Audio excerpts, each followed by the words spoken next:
ঈদ মুবারক আমার Ayesha dream world ফ্যামিলির সবাইকে। কুরবানির ঈদটা বাংলাদেশেই সুন্দর, নিজের কুরবানিটা নিজে দেখা যায়, নিজ হাতে মাংস বিলিয়ে দেওয়া, কত আত্মীয় স্বজন আসেন, কতখানে যাওয়া হয়, গরম গরম গরুর মাংস রান্না, রুটি পিঠা, উফ কত কিছু। এই অল আউটফিট গুলা হচ্ছে আমাদের ঈদের জন্য ম্যাচিং, বাবা ছেলেদের সাথে ম্যাচিং, মা মেয়ের সাথে ম্যাচিং, আবার হাজবেন্ড ওয়াইফ ম্যাচিং। এখানে কিন্তু অনেকগুলা কম্বো, আর এই সবগুলাই আমি আয়শা ড্রিমওয়্যার পেজ থেকে নিছি। আপনাদেরও যার যা লাগবে ঝটপট করে অর্ডার করে ফেলবেন। দিনে দিনে ব্যস্ততা কমার বদলে বেড়ে যাচ্ছে। ঘুম থেকে উঠে তারপরে মেহেন্দি মাখছি, আর এইবার মেয়ের সাথে ম্যাচিং করার জন্য একটা পাকিস্তানি ড্রেস পরে নিলাম। জুয়েলারি, উন্না, ফুল আউটফিট আয়শা ড্রিমওয়্যার পেজ থেকে নেওয়া। বাই দা ওয়ে, কার কুরবানির ঈদ কিরকম কাটতেছে অবশ্যই কমেন্ট করবেন। যেহেতু আমার আম্মা, আমাদের ফ্যামিলির অনেকে এখানে আছেন, আমার হাজবেন্ডের পরিবারেরও অনেক মানুষজন এখানে আছেন। মায়ের সাথে তো মেয়েদের ঘন্টার ঘন্টা কথা হয়, তাই না? আমার মনে হয় বাংলাদেশও এইরকম। এই তো বাপের বাড়ি চলে আসলাম, আর আমার দুইটা ছেলে, আমার আব্বা বসে বসে ঈদ মুলাকাত চলছে। আর আম্মা তো সেই আগের দিন থেকে আমাকে হিসাব দিচ্ছেন কি কি বানানো হইতেছে বাসায়। আর সকালবেলা ভোরে ঘুম থেকে উঠে আম্মা আমাকে ফোন দেন যে মেকআপ করার আগে, ড্রেস আপ করার আগে তুমি চলে আসো। ওরা মাত্র 3 মিনিটের দূরে। কারণ আমার সব চাইতে ফেভারিট ডিশটা হচ্ছে চালের গুঁড়ির রুটি পিঠা আর হচ্ছে গরুর মাংস।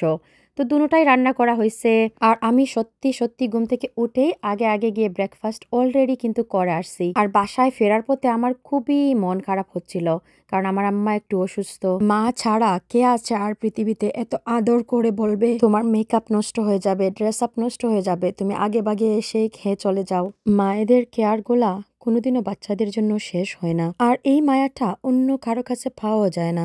সরি, একটু ইমোশনাল হয়ে গেছি। সবাই আমার আম্মার জন্য দোয়া করবেন, উনি যেন সুস্থ হয়ে যান। আল্লাহর কাছে হাজার শুক্রিয়া সবকিছুর জন্য। আমাদের সিলেটের বেশিরভাগ মানুষেরই লন্ডনে এখানে সেখানে বিয়ে হয়ে যায়, আর আলহামদুলিল্লাহ আমার আমেরিকাতে বিয়ে হওয়ায় বাবা মা আত্মীয় স্বজনদের দেখা পাই। আজকাল মানুষগুলা কেমন যেন ভীষণ স্বার্থপর, প্রয়োজনের বাহিরে রক্তের সম্পর্ক বিলীন হয়ে যায়। আম্মার বাসায় আমরা অনেক খাওয়া দাওয়া করি, এখানে অনেক খাবার ছিল, যদিও আমি ভিডিও মনে হয় ওইভাবে করি নাই।